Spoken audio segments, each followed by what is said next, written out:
yun, naantala tayo dahil dito sa bulldozer na to. Bali, pupuntahan pa rin natin si brother.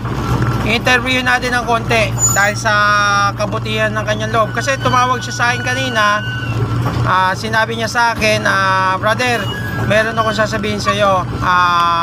Nakapulot ako ng isang cellphone, iPhone daw siya. Bali, gusto niyang i-surrender sa atin. Pero ang sabi ni paring RJ, nakausap na raw ni brother yung mismong may-ari. Kaya ayun, pupuntahan pa rin natin para interviewin. Brother, pwede ka ma-interview? Brother. Okay na. Nakakausap mo na? Nakausap na ng anak ko yung tao. May usapan kami ngayon sa barangay. Ay, tumawag ka nga ngayon. Ay, sabi yun, hintayin ngayon alas 12, on the way na ngayon. Umuwi na nga ako eh. Nakauwi na ako eh. Okay. Ay, kaya gusto ko sa barangay, ayoko sa bahay, gusto ko sa barangay para malinaw. Tama. Malinaw yung pagbibigay sa kanya ng gamit si brother niya. yung nakasimot ng cellphone na iPhone. Ayun. Gusto niya surrender dito. Siya nakausap na pala niya. Sa barangay niya lang. Siya, maraming salamat brother sa tiwala at saka Salamat.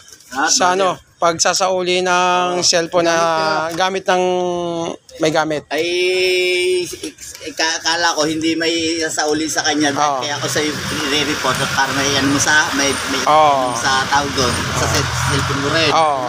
Ikaw, anong kailangan mo? Ito? Sige.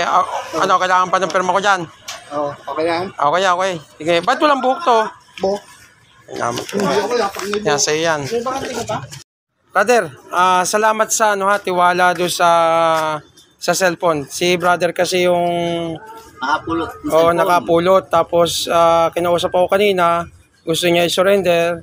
Pero ngayon, nakausap na ng anak niya, yung may-ari ng cellphone. So, sa barangay sila mag-uusap at doon niya ibibigay. Ngayon alas 12, tanghali.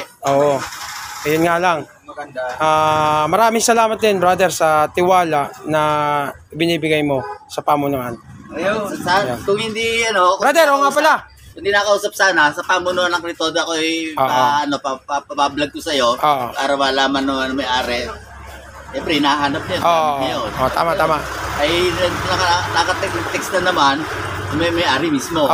Kaya nakausap nung anak ko, okay na. At saka, thank you, brother. Salamat brother. Brother, yung pagtulong-tulungan natin yung ihian doon.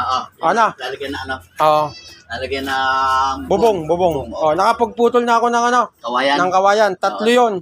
Bali, isang poste, tapos isang paganan, tapos yung paganan. Sinarata mo kukuha. May yero na rin doon, brother. Si parang ina. Yata magdadala. Diyan mo na ipasakay. Diyan na. Dapat. Hindi ba ito sa bukyo mo? Wala lagay sa giliran na Tama. Wala lagay sa giliran. Pre, mamaya na lang. Ha? Nandun na. Kawayan. Nakilawing. Sa Nakilawing. Para